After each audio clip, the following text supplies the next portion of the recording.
ஒரு ட்ரீட்மெண்ட்டுக்காக நாங்கள் எல்லாத்தையுமே இழந்துட்டோம். ரொம்ப என்ன அப்படின்னு இருந்தாப்புல ஒத்தப்புல பாரு உடம்பு முடியாமல் போய் குடிச்சு இப்போ இது குலாஸ் நாட்டு சக்கரை சுத்தமா இருக்கும், ஈஸியா கரையும். அசலானது ஸ்பெஷலானது குலாஸ் நாட்டு சர்க்கரை. இப்போது புதிய அறிமுகம் ஆச்சி ஹோட்டல் சாம்பார் 50 கிராம் ரூபாய் 20 மட்டுமே. கல்யாணம் பண்ணிட்டீங்கன்னு இந்த டிவியில் இருக்கீங்க, ஒரு 1 இயர்ல வந்து வேற ஒரு டிவியில் பிரிஞ்சு சண்டை போட்டுட்டு இருப்பீங்க அப்படின்ற மாதிரிலாம் போட்டிருந்தாங்க. குழந்தை பிறக்காது அப்படி இப்படி இந்த விஷயங்கள்லாம் வீம்புக்குனே அந்த போகிற நெகட்டிவ் கமெண்ட்ஸ் தான். ஃபேமிலியாக ரீல்ஸ் பண்ணுறோன்னா they are missing the family bonding. இன்னைக்கு இந்த மாதிரி குடும்பம் எங்கே கிடைக்கும்? பாடி ஷேமிங் அப்படின்ற ஒரு டேர்மை நீங்க சின்ன வயசுல இருந்து எப்படி நீங்க பாத்திருக்கீங்க? இவங்களுக்கான ஒரு நாலேஜ் சென்ஸ் இவ்வளவுதான். இதே அவங்க அம்மா அவங்க தங்கச்சின்னு அந்த இடத்துல இருந்திருந்தா இப்படி பேசியிருப்பாங்களா? அம்மா அப்பாவும் என்ன சொல்லுவாங்கன்னா, இந்த முடியாது, நீங்க உண்டா இருக்கலாம் அதை பண்ண முடியாதுன்னு சொல்றாங்கல்ல, உன்னால அதை பண்ண முடியும் முடிச்சு காமிச்சிட்டு அவங்க கிட்ட போய் நில்ல. அப்போ அவங்க பேச முடியாது, வாய் திறக்க முடியாது.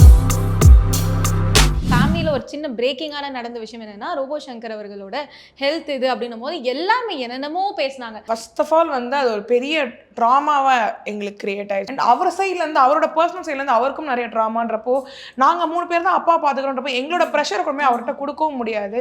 அதை தாண்டி வந்து நிறைய நெகட்டிவ், இன்னும் கொஞ்சம் நேரத்தில் வந்து ஒரு பாடி வந்து போது கல்யாணம் பிளான் பண்ணுறோம், அவர் உட முடியல. சொல்லப்போனால் ஒரு ட்ரீட்மெண்ட்டுக்காக நாங்கள் எல்லாத்தையுமே இழந்துட்டோம். ஒரு பிள்ளை இவ்வளோ கொண்டு போய் நான் வந்து வடபழனி கோயில் தள்ளி கட்டினா கூட ரொம்ப என்ன அப்படின்னு இருந்தாப்புல ஒத்தப்புல பாரு உடம்பு முடியாமல் போய் குடிச்சு இப்போ வந்து பிள்ளைய ஒழுங்காக கல்யாணம் பண்ணி தரலன்னு சொல்ல போகிறாங்க.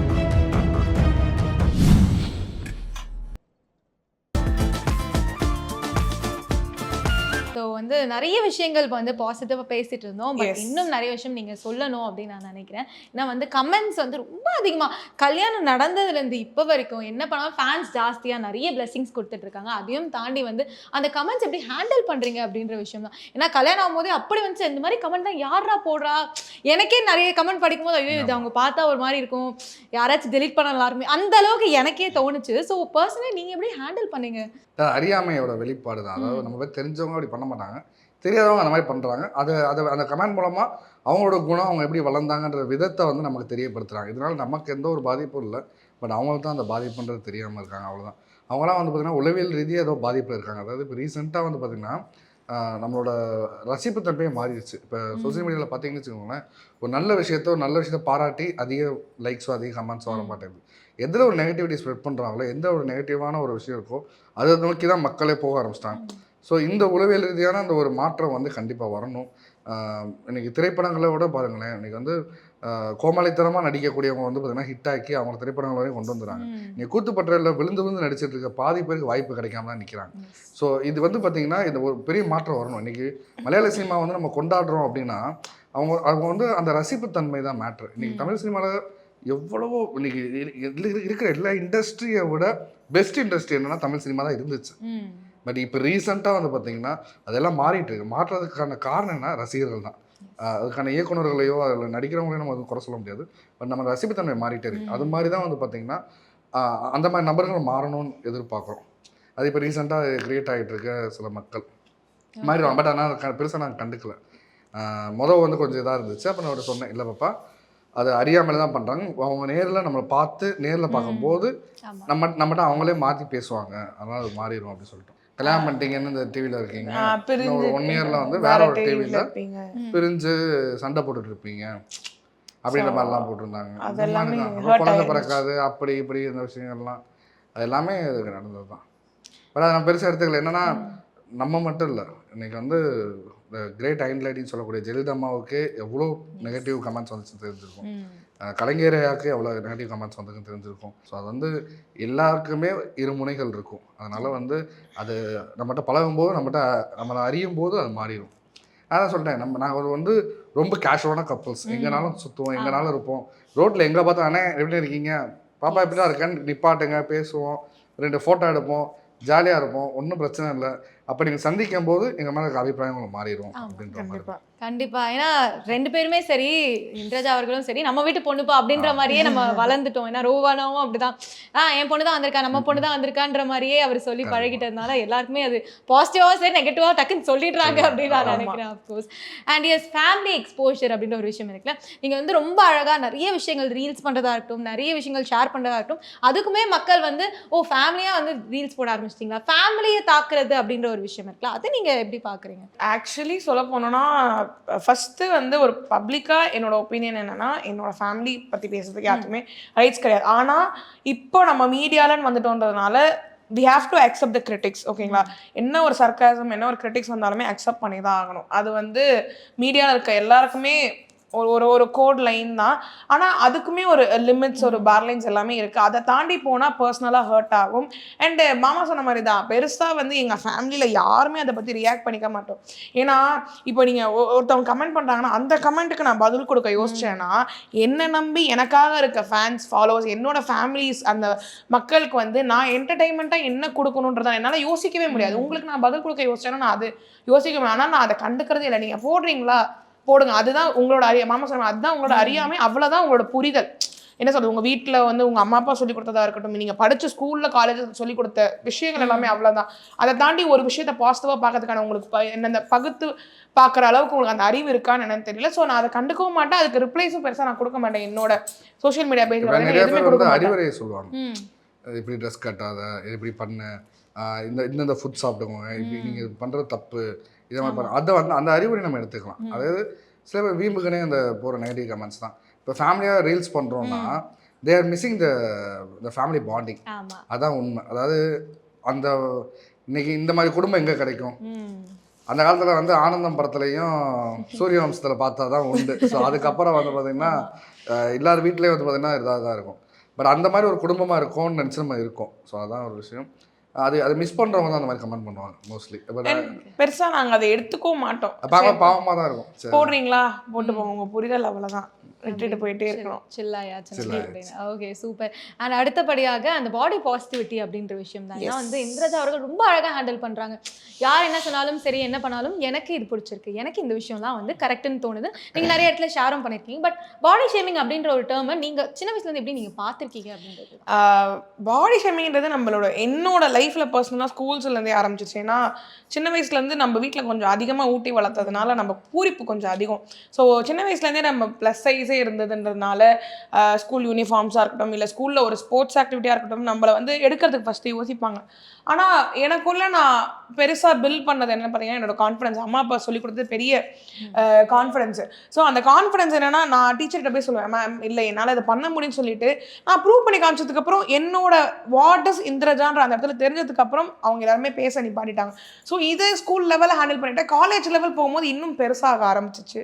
அண்ட் அந்த என்ன சொல்கிறது, ஒரு கம்யூனிட்டியாக அந்த ஒரு பாடி ஷேமிங்ன்றப்போ சரி ஓகே இவ்வளோ தான் போல, இவங்களுக்கான ஒரு நாலேஜ் சென்ஸ் இவ்வளோ தான், என்னதான் வந்து படிச்சிருந்தாலும் நாலேஜ் இவ்வளோதான்ற தாண்டி அது இப்போ வந்து பர்சனல் அட்டாக்காக நிறைய சோஷியல் மீடியாவில் வரும்போது எனக்கே என்ன இவ்வளோதான் இவங்களோட புரிதலா, இல்லை இவ்வளோதான் இவங்களோட அறிவா என்னன்னு தெரியல. ஏன்னா இதே அவங்க அம்மா அவங்க தங்கச்சின்னு அந்த இடத்துல இருந்திருந்தா இப்படி பேசியிருப்பாங்களா அப்படின்ற ஒரு நோட் வரும். அண்ட் அவங்க கிட்ட போயிட்டு நம்ம கத்துனோம்னு வச்சுக்கோங்களேன், அவங்களும் திருப்பி கத்துவாங்க.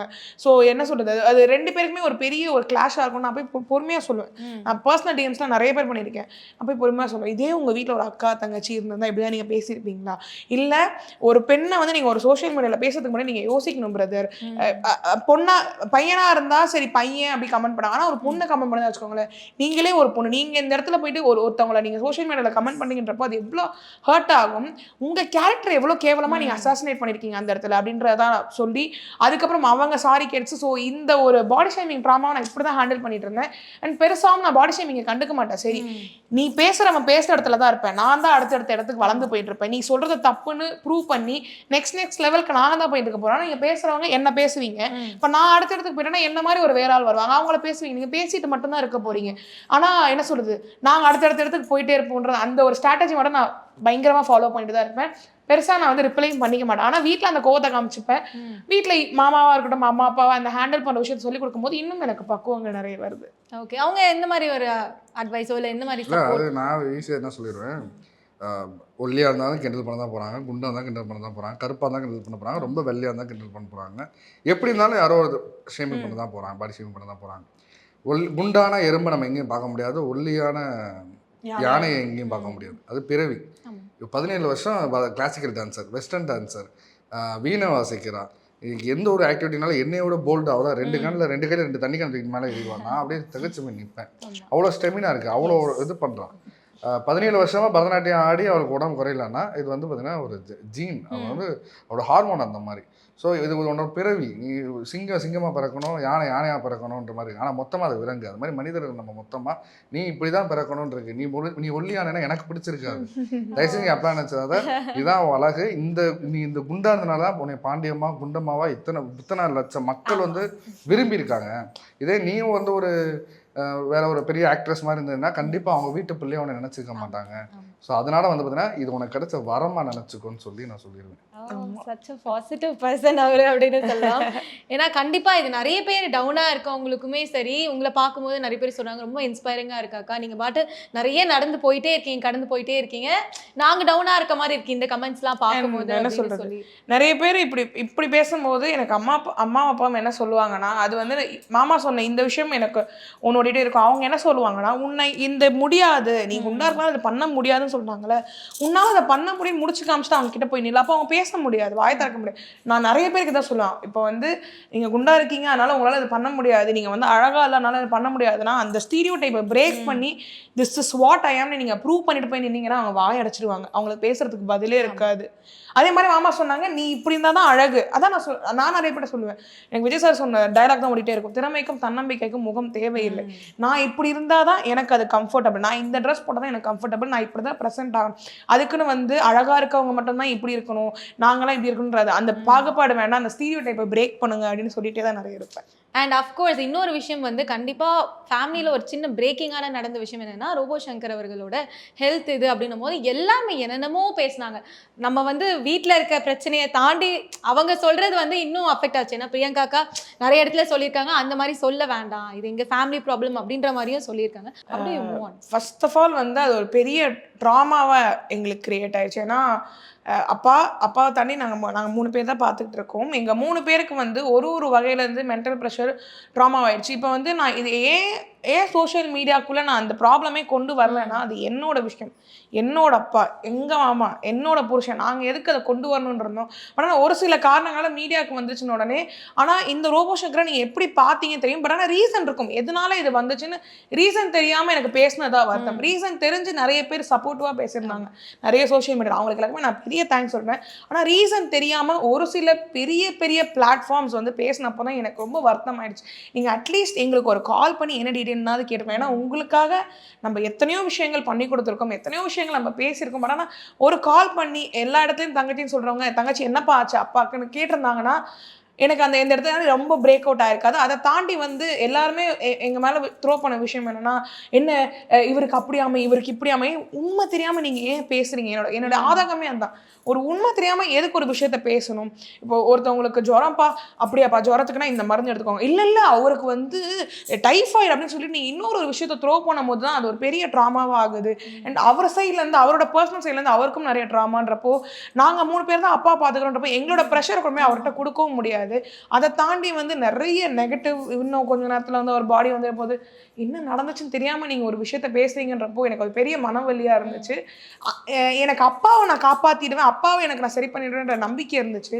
ஆனால் உங்களை மாதிரி மக்களுடைய புரிதலும் உங்களுடைய தாட் ப்ராசஸும் நான் எப்படி சரி பண்ண போகிறேன்ற நம்பிக்கை எங்ககிட்ட இல்லை. நான் என்ன சொல்லி உங்களுக்கு எல்லாருக்கும் புரிய வைக்கிறதுன்னு எனக்கு தெரியல. அது எங்களுக்கு ஒரு பெரிய ஒரு மென்டல் ப்ரெஷர் ட்ராமாவாக இருந்துக்கிட்டே தான் இருந்துச்சு. அன்டில் அப்பா வாஸ் சூப்பர் ஃபைன்னு நாங்கள் சொல்கிற வரைக்கும் நீங்கள் நிறைய விஷயங்கள் த்ரோ பண்ணிகிட்டே இருந்தீங்க, நான் எதுக்குமே ரிப்ளை பண்ணலை. பண்ணிட்டேன்னா நானும் உங்கள் லெவலுக்கு வந்துடுவேன். அதனால் நான் எதுக்குமே நாங்கள் ரிப்ளையும் பண்ணலை. அண்ட் எங்கள் 3 பேருக்கு அது ஒரு பெரிய ட்ராமாவாகவே இருந்துச்சு. ஆமாம், கண்டிப்பாக. ஆனால் லைக் ரோபோனா எவ்வளோ ஸ்ட்ராங் அப்படின்றது எங்களுக்கு அப்போ தெரிஞ்சது. ஏன்னா நான் ஒரு இன்டர்வியூவில் எடுத்துருக்கும்போது சொல்லியிருந்தாரு, எனக்கு இந்த பிரச்சனைலாம் இருந்தது அப்படின்னு சொல்லி ஓப்பனாகவே வந்து ஷேர் பண்ணியிருந்தாரு. இதெல்லாம் தான்மா நடந்துச்சு, இதுதான் அந்த ப்ராசஸ். ஆனால் எழுதுறவங்க இந்த பிரச்சனை அந்த பிரச்சனைன்னு சொல்லும் போது எனக்கே ஒன்றுமே புரியல அப்படின்னு சொல்லி. பட் அண்ணா எவ்வளோ ஸ்ட்ராங்குன்னு நீங்கள் பார்த்த வரைக்கும் அந்த வில் பவர் எவ்வளோ ஜாஸ்தி. ரொம்ப வில் பவர். அது என்னன்னா ஒரு சில ஒரு எக்ஸாம்பிள் சொல்லணும்னா கூட ஒரு மேடையில் வந்து ஒரு அவார்டு வாங்குறதுக்கு மேலே போகிறான், படிக்க தட்டி விட்டுருச்சு, கீழே விழுந்துட்டா, திரும்ப எந்திரிச்சு போய் இது வாங்கிட்டா, எல்லாரும் ஒரு மாதிரி எம்பரஸ் ஆகிடுச்சு. திரும்ப அடுத்து மாமா போகிறாரு. மேலே போகும்போது, ஆஹா என் மக ஒரு படிக்கட்டு தட்டி விட்டு விழுந்துட்டா, உங்கள் அப்பா எத்தனை மேடையில் தவறி விழுந்திருக்கேன்னு தெரியுமா, நீ இப்போ தான் மேடை, அப்படி இப்போ வேற லெவலில் வந்துடும் பாப்பான்னாரு. ஸோ அந்த அவர் வந்து பெருசாக எக்ஸ்பிரஸ் பண்ண மாட்டார். அந்த ஒரு வார்த்தை சொல்லுவார், சூப்பராக இருக்கும். அதில் வந்து ஒரு பெரிய தன்னம்பிக்கை கொடுப்பார். அப்படிப்பட்ட மனிதர். அதிகமாக வந்து தோளில் தட்டி கொடுத்தோ இது பண்ணி அப்படிப்பட்ட கேரக்டரே கிடையாது. ரொம்ப சைலண்ட்டாக இருப்பார். மீடியாலேயும் சரி, ரியல் லைஃப்பில் வேறு மாதிரி இருப்பார். அப்படிப்பட்ட நபர். அவருக்கு தன்னம்பிக்கையை அந்த டயத்தில் வந்து பார்த்திங்கன்னா, அவருக்கு எதாவது பெர்ஃபார்ம் பண்ணணும், ஏதாவது பேசணும், ஏதாவது பண்ணணும்டா. அதுக்கு தான் நாங்கள் நிறைய ரீல்ஸ் பண்ணது, அவர் கூட நிறையா பெர்ஃபார்ம் பண்ணது, எல்லாம் பண்ணி அதெல்லாம் போஸ்ட் பண்ணது. பட் அது வந்து அது அவருக்கு சந்தோஷம். ஆனால் அதுவரை அவர் இன்ஸ்டாகிராம்லாம் இல்லை. அவருக்கு அந்த கமெண்ட்ஸ்லாம் அவ்வளோவா தெரியாது. யூடியூப் கமெண்ட்ஸ் மட்டும் பார்த்துட்டு தான் அவர் கொஞ்சம் மனசு உடஞ்சார். அப்புறம் சரியாக வந்துட்டார், புரிஞ்சுக்கிட்டார். இந்த திரும்ப பழைய லெவலுக்கு வந்துட்டார். ஸோ அவ்வளோதான், கம்பேக் வந்துட்டோம். அதாவது எல்லாருக்குமே வாழ்க்கையில் எல்லா மனிதர்களுக்கும் ஒரு ப்ராப்ளம் வரதான் செய்யும். அது எந்த வயசில் வருது, எப்படி வருதுன்னு தெரியும். ஆனால் எங்களுக்கு வந்து டைம் வந்து பார்த்திங்கன்னா ரொம்ப கடினமான டைம். ஏன்னா கல்யாணம் பிளான் பண்ணுறோம், அவருக்கு உடம்பு முடியல. ஸோ அதனால் சரியாக வந்தப்பறம் கல்யாணம் பண்ணிக்கலான்னு இருக்கோம். சரியாக வந்துட்டார், இப்போ கல்யாணம் பண்ணணும். சொல்லப்போனால் ஒரு ட்ரீட்மெண்ட்டுக்காக நாங்கள் எல்லாத்தையுமே இழந்துட்டோம்.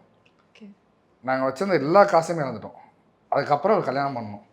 ஒரு பிள்ளை இவ்வளோ கொண்டு போய் நான் வந்து இப்போ வடபழனி கோயில் தாலி கட்டினா கூட ரொம்ப என்ன அப்படின்னு இருந்தாப்புல ஒத்த பிள்ளை பாரு, உடம்பு முடியாமல் போய் குடிச்சு இப்போ வந்து பிள்ளைய ஒழுங்காக கல்யாணம் பண்ணி தரலன்னு சொல்ல போகிறாங்க. இப்போ நாங்கள் கல்யாணம் பண்ணோம். இப்போ என்ன சொல்கிறாங்க, இப்போ என்ன பணத்தை கொட்டி தள்ளிட்டாங்க வாங்க. அன்றைக்கி நாங்கள் என்ன பண்ணோம்னா, உடம்பு முடியல, யார்ட்டையும் கையேந்து நின்றக்கூடாது, நம்மளை இருக்கிறத வச்சு நம்ம எல்லாத்தையும் சரி பண்ணிடணும் அப்படின்னு தான் எல்லாமே பண்ணோம். கடைசியும் அந்த ஒரு பிள்ளை கல்யாணத்தை நீங்கள் வந்து கம்பீரமாக உட்காந்து நான் ஆசைப்பட்டோம், கம்பீரமாக உட்காந்துட்டீங்க. அந்த கல்யாணத்தை நாங்கள் சூப்பராக பண்ணித்தரோன்ற மாதிரி தான் நண்பர்கள்லாம் சேர்ந்து நமக்கு அவ்வளோ பேர் உதவி பண்ணி பண்ணாங்க. பட் இப்போ வெளியேருந்து பார்க்குறவங்க என்ன நினைப்பாங்க, கோடி கோடியாக காசு வச்சுருக்காங்க, வீட்டுக்கு என்ன அது, ஏன்னா ஒரு காமெடி ஆர்டிஸ்ட்டும் இருக்காங்கன்னும் போது அதுக்காக எப்போவுமே ஒரு ஏழை வேஷம் போட்டு இருக்க முடியாது. அதனால் இப்படி தான் இருக்குன்ற மாதிரி காட்டிக்கிட்டு இருக்கோம். ஆனால் அதில் ரொம்ப விழுப்பவன் நான். இப்படி தான் நாளைக்கு வீட்டுக்குள்ளே கஞ்சி குடிச்சாவோட வெளியே போகும்போது கெத்தாக போகணும், இதுதான் நம்ம வாழ்க்கை அப்படின்வாரு. அவரே வந்து பார்த்தீங்கன்னா காலைல பால் வாங்க போகிறதுலேருந்து காய்கறி வாங்குறதுலேருந்து நீங்கள் அந்த தெருவுக்குள்ளே வந்தீங்கன்னா ஈஸியாக பார்க்கலாம். என்கிட்ட சொல்லுவாங்க, இப்போ தான் மாமா அப்படி போனார் இப்படி வந்தார் அப்படின்வாங்க. வந்தாரா இப்போ போனாரா அப்படின்னு, ஆமான்ற மாதிரி இருக்கும். நைட் ஆனால் சாப்பாடு ஏதாவது வாங்கிட்டு, எங்கள் 2 பேர் வீடு பக்கத்து வீடு. ஸோ வீட்டுக்கு வந்து கொடுத்துட்டு கொஞ்சம் வந்து பேசிட்டு போவார். ஸோ அந்த மாதிரி நபர். ஓகே. ஆனால் கண்டிப்பாக, ஏன்னா அவர் அன்றைக்கி என்கிட்ட இன்டர்வியூவில் ஷேர் பண்ணும்போதே எனக்கு அவ்வளோ அழகாக வந்துச்சு. எப்படி இந்த மனுஷன் இவ்வளோத்தையும் தாங்கிட்டு இருந்தார் அந்த டைமில் அப்படின்ற மாதிரி தான் இருந்தது. பட் இன்னொரு விஷயம் வந்து அவங்க 2 பேருமே வெயிட் லாஸ் பண்ணிட்டாங்க, அம்மாவும் சரி அப்பாவும் சரி. டாடி வந்து கிராஜுவலாக வெயிட் லாஸ் தான் பண்ணிட்டு இருந்தார் ஃபர்ஸ்ட்டு. ஸோ ஃபிசிக் கொஞ்சம் மெயின்டைன் பண்ணணும் அப்படின்றதுனால. மம்மி வந்து டாடிக்கு ஒரு 2 இயர்ஸ்க்கு முன்னாடியே அவங்களுடைய இது வெயிட் லாஸ் ஜர்னி ஆரம்பிச்சாங்க. ஏன்னா மம்மி கொஞ்சம் சில ஹெல்த் இஷ்யூஸ் கொஞ்சம் ஆப்வியஸாக ஒபீஸாக இருக்கும் போது எல்லாருக்குமே வரும், பிபி, 170+ போயிட்டாங்க வெயிட், 170+ போயிட்டாங்க வெயிட். ஸோ ப்ரெஷர் ரொம்ப ஹை. இப்போ கட்டிலேருந்து இறங்கி படிக்கட்டு இறங்கி வந்தாலே ப்ரெஷர் ரொம்ப ஹை ஆயிடுச்சு. ப்ரெஷர் டேப்லெட் எடுக்கிறாங்க, நிறைய பிபி டேப்லெட்மே ரொம்ப ஹை. பிபி வந்து பார்த்தீங்கன்னா திடீர்னு ஹைலையும் போகும், திடீர்னு லோலையும் வரும். ஸோ லோ பிபி வந்து பார்த்தீங்கன்னா ரொம்ப டேஞ்சர். ஸோ அப்படி இருக்கனால டாக்டரோட ப்ரெஸ்கிரிப்ஷன்ஸோட வெயிட் லாஸ் அவங்க தான் ஃபர்ஸ்ட் கம்பல்சரி பண்ணி ஆகணும்ட்டாங்க. பார்த்தா இவரது ஃபர்ஸ்ட் தெரிஞ்சிருச்சு. அம்மா அது வந்து செகண்ட் அப்படியே தெரிஞ்ச உடனே ஐயோ என்ன ஃபேமிலிக்கே ஏதோ ஒன்று ஆயிடுச்சு போல, நாங்கள் எப்படி வெயிட் லாஸ் பண்ணோம் ஏது பண்ணோம்னு எதுவுமே கேட்காம நீங்களா ஒரு கதை கட்டிட்டீங்க. ஸோ அதுதான் ஃபர்ஸ்ட் அம்மா தான் ஆரம்பிச்சாங்க, அதுக்கப்புறம் தான் அப்பா அது வந்துச்சு. Okay super. பட் ஆனால் அதுதான் சொல்கிறேன், நம்ம எக்ஸ்போஸ் பண்ணாலுமே சரி அது மக்கள் வந்து எடுத்துக்கிற விதத்தில் தான் வந்து அவங்க பர்ஸ்பெக்ஷன் இருக்க போகுது அப்படின்னு சொல்லலாம். Thank you so much for joining. நிறைய விஷயங்கள் வந்து நீங்கள் எங்களுக்காக ஷேர் பண்ணிக்கிட்டீங்க. உங்கள் ப்ரெக்னென்சி பீரியடில் எங்களுக்காக உட்காந்து இவ்வளோ நேரம் ஸ்பெண்ட் பண்ணது எனக்கு ரொம்ப ஹாப்பியாக இருக்குது. இன்னும் இனிமையாக நேட்டிவ் ஸ்பெஷல் வந்து ஒரு கிஃப்ட் ஹேம்பர் கொடுத்துருக்காங்க. Oh nice. So thank you so much. Legendary native treats. Aha nice party. அடுத்தபடியாக உங்கள் காலணிகளை வந்து இன்னும் வந்து கம்ஃபர்டபுளாக கொடுக்கறதுக்காக, உங்கள் டெய்லி பார்த்து வந்து இன்னும் இனிமையாக ஆக்கிறதுக்காக கெபிஷிலேருந்து ஒரு ஷூ. ஓ நைஸ். ஸோ ஃபர்ஸ்ட் வந்து கார்த்திக் அவர்களுக்கு கெபிஷி. ஓ அது அவர் சைஸ். எஸ், இது வந்து HF ஜர்னி, அதுவும் கெபிஷியோட பிராண்ட். ஓ நைஸ். ஓப்பன் பண்ணி பார்க்கலாம். வா இந்த கலரை எடுக்கணும்ன்றமே. Nice, very good. எனக்கும் இது வந்து unique colour. Yes, good selection Bharani அக்கா. தேங்க்யூ. இன்னும் அதிகமாக நீங்கள் வந்து இந்த பாசிட்டிவிட்டியை ஸ்ப்ரெட் பண்ணணும் அப்படின்னு நினைக்கிறேன். ப்ரொஃபஷனலாகவும் இன்னும் அதிகமாக வளரணும். Thank you so much.